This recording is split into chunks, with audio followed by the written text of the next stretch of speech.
Un saludo a todos. Continuamos en estos programas en los que estamos desarrollando la visión cristiana del amor y la sexualidad.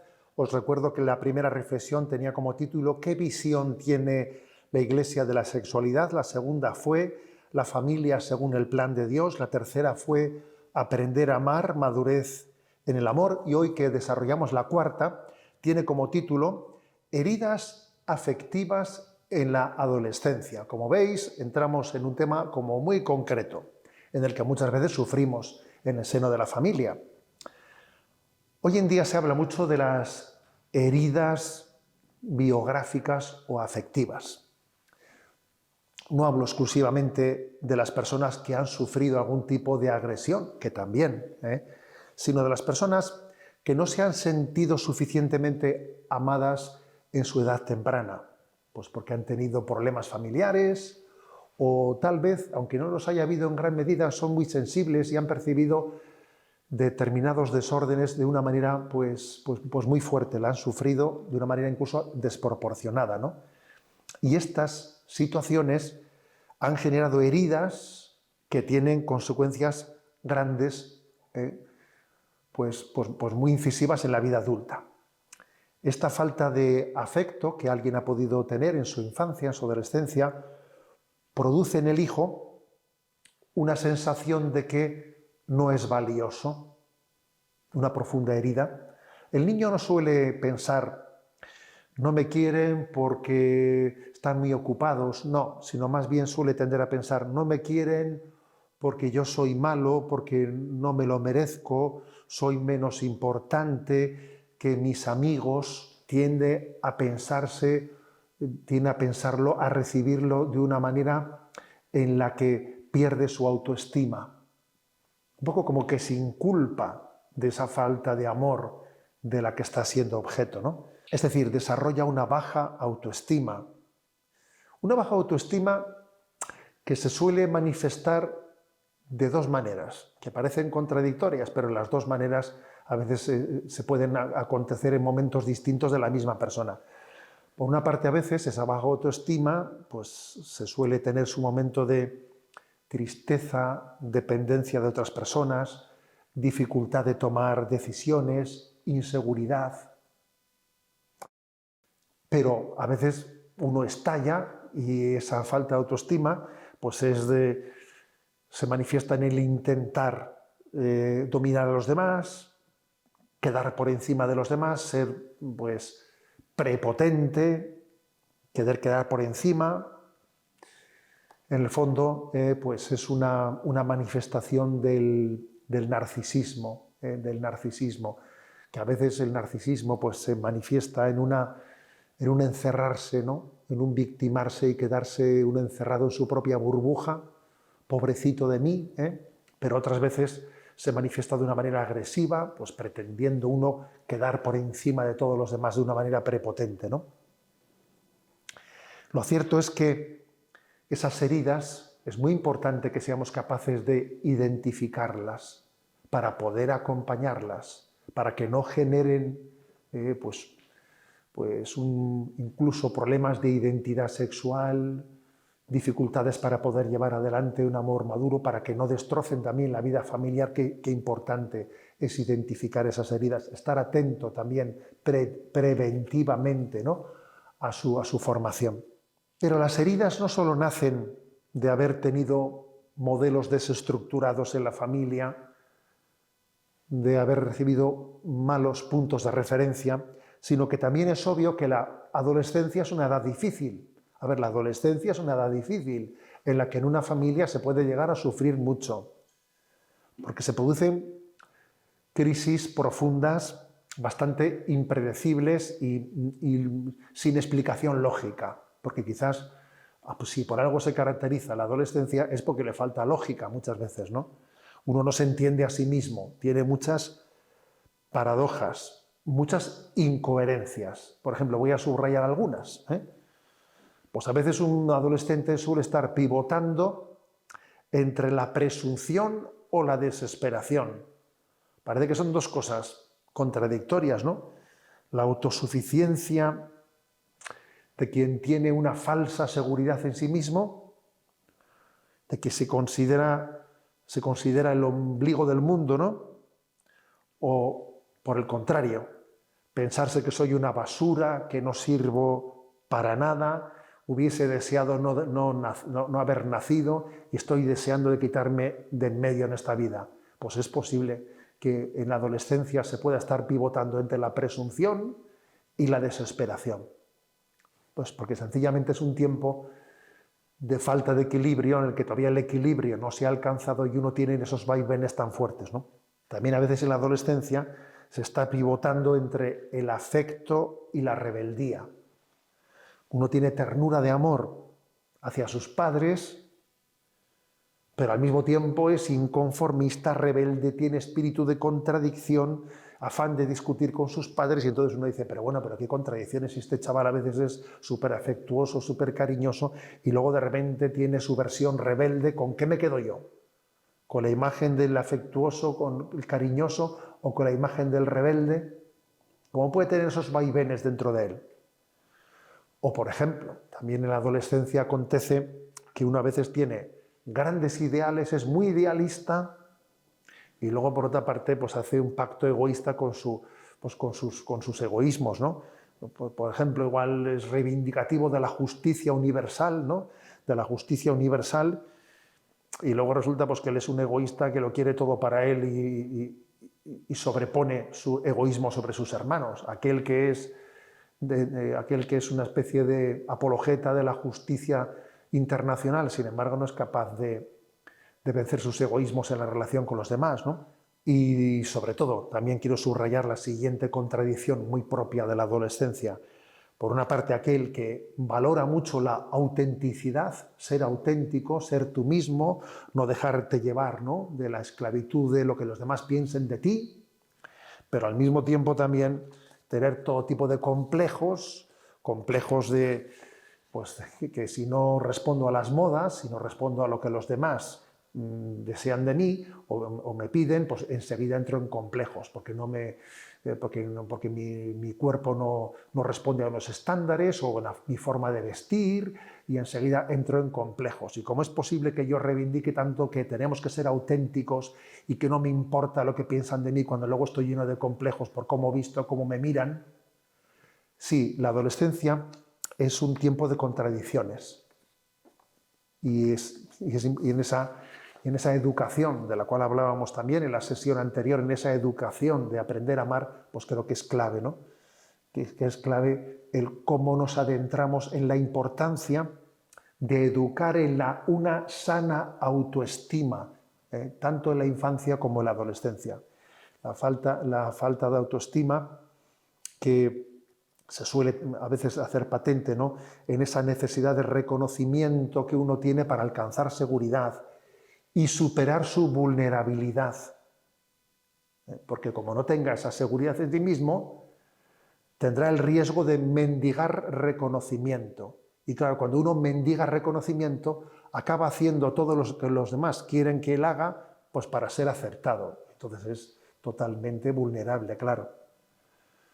Se trata, por lo tanto, de ayudar a nuestros adolescentes a descubrir algo clave, que es ¿a quién le importo de verdad? A ver, yo le importo de verdad a Dios, le importo de verdad a mi familia. Quienes verdaderamente me quieren y a quienes les importo es a Dios y a mi familia. Y dar ese salto, ¿no? Es un salto de gigante, pero es una gran batalla, ¿no?, en esa educación interior, ¿no? Ayudarle a un adolescente, a un joven, a descubrirlo.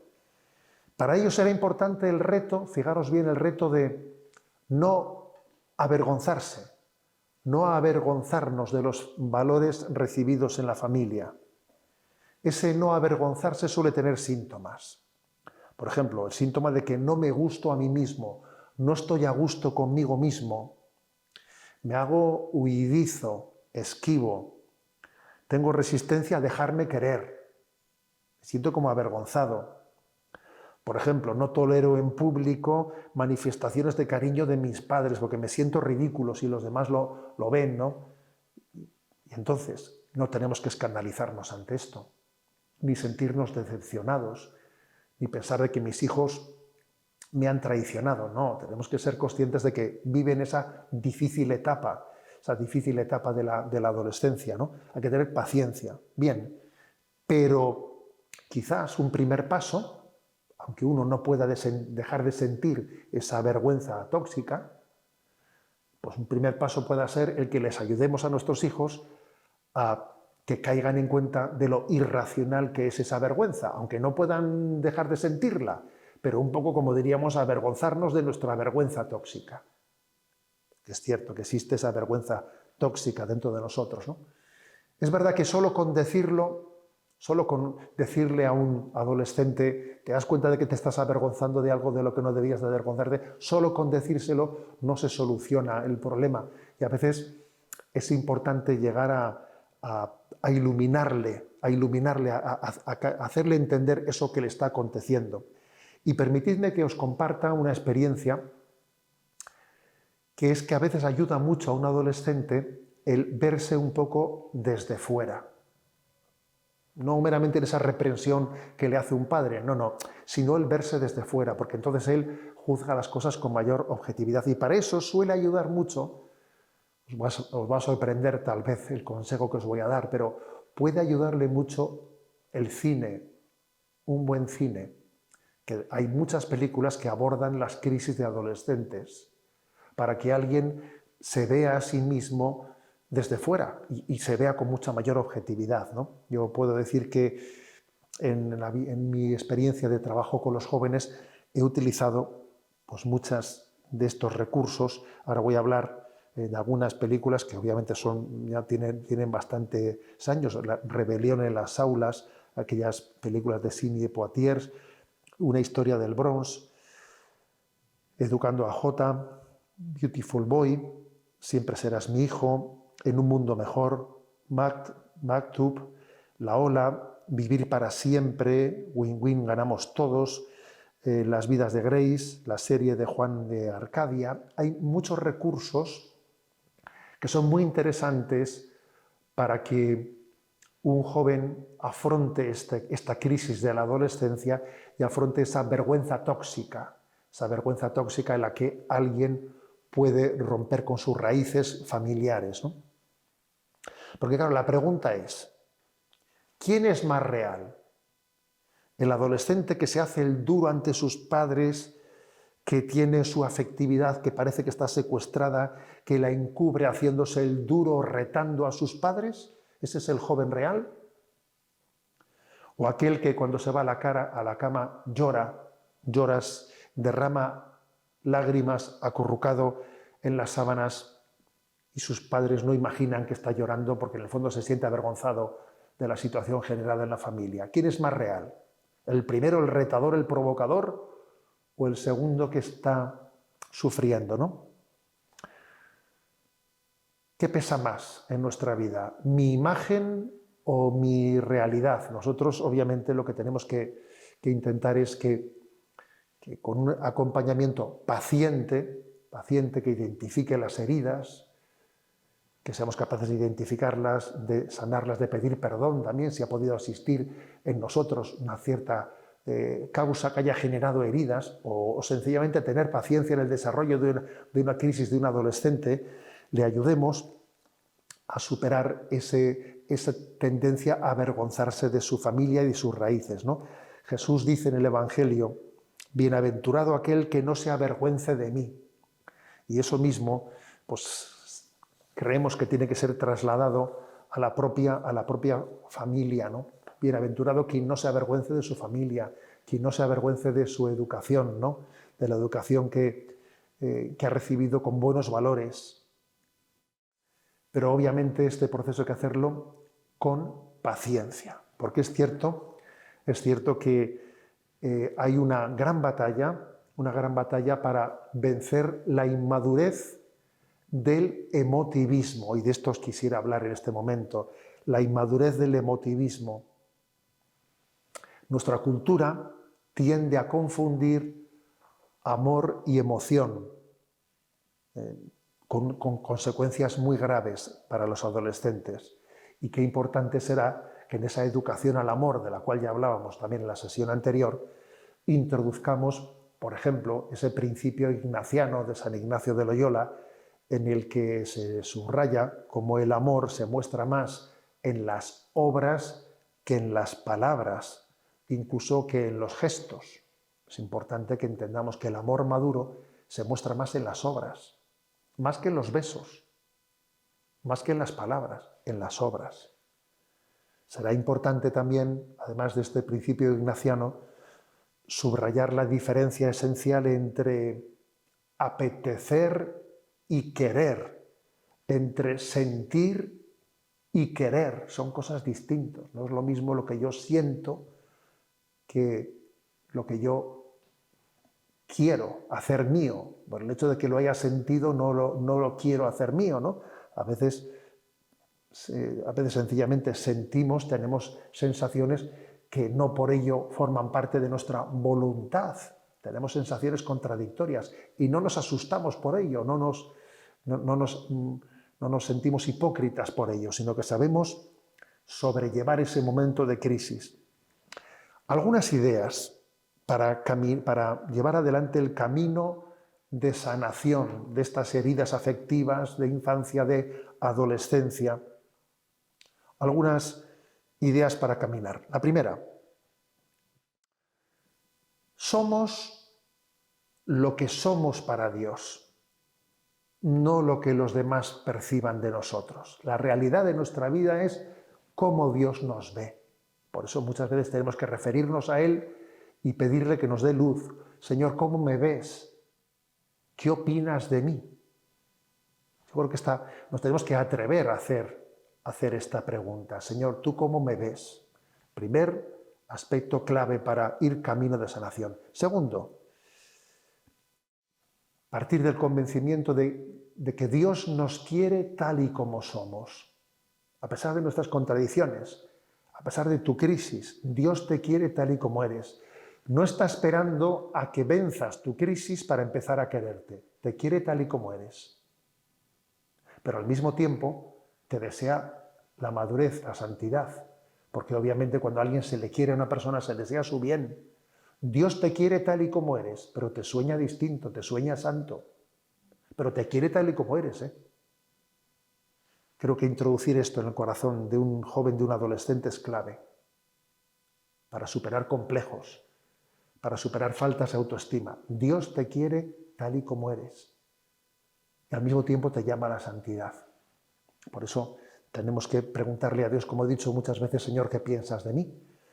Un elemento más. A un joven a un adolescente hay que ayudarle a que tome sus decisiones, acompañarle, pero al mismo tiempo entender que debe de aprender también equivocándose. Debe de aprender equivocándose y extrayendo enseñanzas de sus errores. Obviamente, todo esto que estoy diciendo tiene su límite, obviamente. Ciertos errores no podemos permitir que un adolescente caiga en ellos, pero en ese aprendizaje tenemos que arriesgar. Tenemos que arriesgar para que alguien aprenda también de su discernimiento progresivo. En ese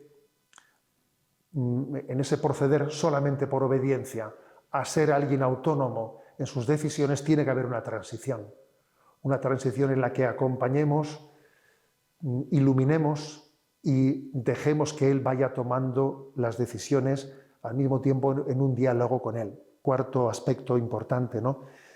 El acompañamiento en la senda del perdón.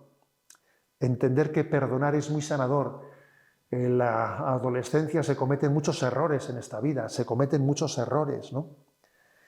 Y sin embargo el perdón es muy sanador porque nos libera, nos hace entender de que nuestra vida puede ser reconstruida, que el hecho de que hayamos cometido errores no nos deja inevitablemente atrapados en los errores cometidos.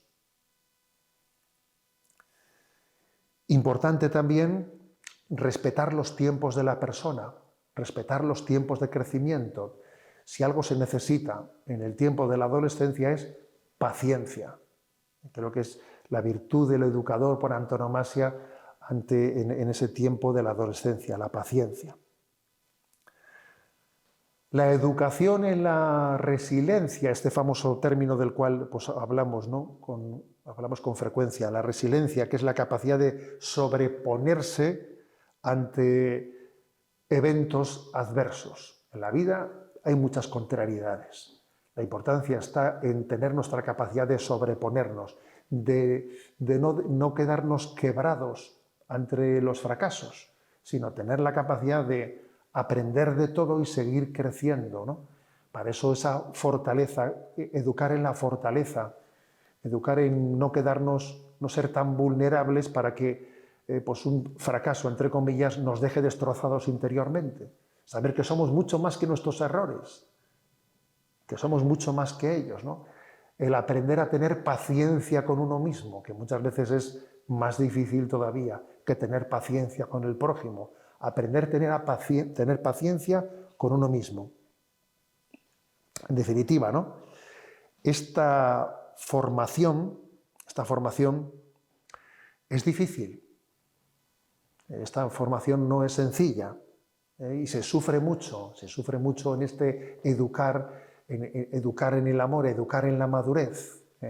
Está totalmente integrado y mezclado la educación en la madurez con la educación en el amor, con la educación en la sexualidad. Está totalmente integrado, no se puede hacer capítulos aparte. Todo ello forma parte de una unidad dentro de nosotros, ¿no? Un enemigo de esta educación es la sociedad del bienestar.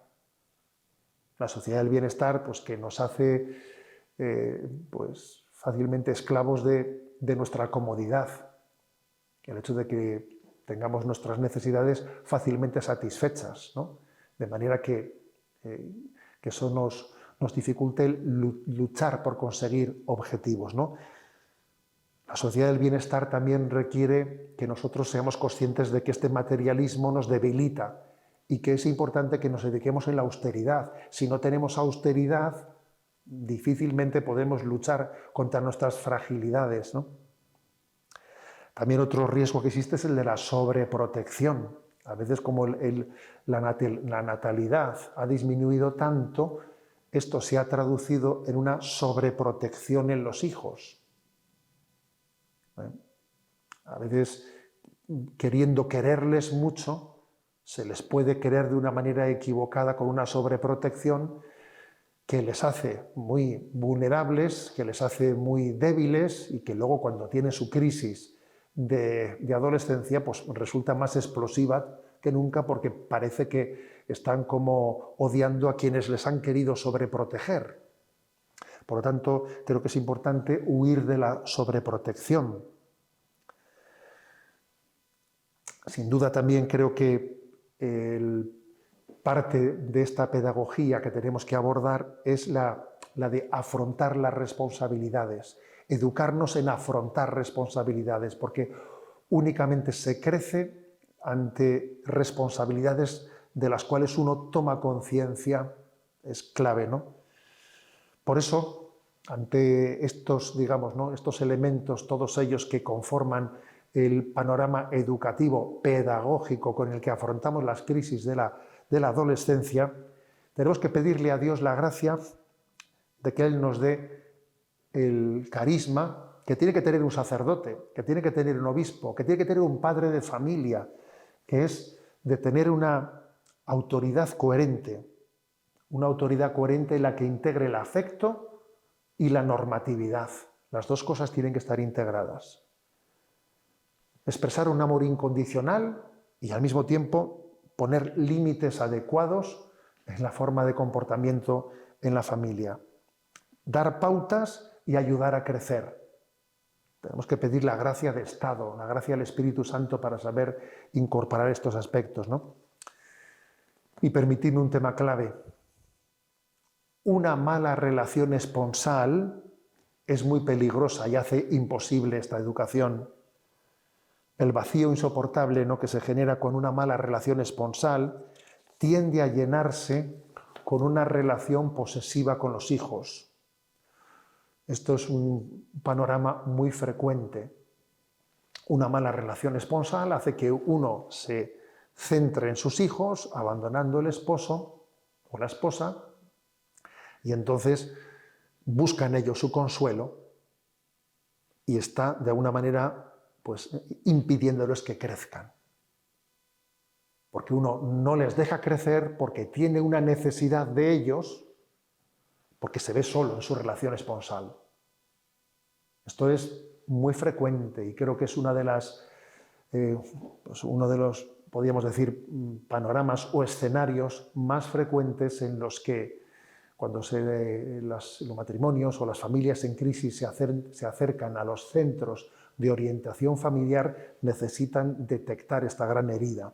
Porque la mayor aportación que podemos hacer para la educación de los hijos, para la educación de la adolescencia, para la educación en amor maduro, es la salud en la relación esponsal. Un niño, un adolescente, no necesita un super papá y una super mamá. No, necesita unos padres que, aunque sean más normalitos, se quieran mucho. Que se quieran mucho, que su amor sea incondicional. Esa será la pauta esencial para poder afrontar con garantía de éxito la gran crisis de la adolescencia, que de una u otra manera pues, nos suele poner a prueba, porque es cierto que muchos matrimonios se sienten, ¿no?, puestos a prueba en ese momento de la crisis de la adolescencia. Y creo que la clave está en poner la relación esponsal como punto clave, punto determinante desde el cual, en diálogo, en una profundización, también buscando consejo cuando sea necesario, se pueda llegar, ¿no?, a ayudar verdaderamente, ¿no?, pues a nuestros hijos a ir creciendo en la madurez, a ir creciendo en ese proyecto de integración del amor humano. Por eso pidamos la salud de nuestros matrimonios, como garantía de nuestra vocación de educadores. Le pidamos esta gracia especialmente a la familia de Nazaret, a Jesús, José y María, ¿no?, para que nos den esa gracia de ser educadores de nuestros hijos.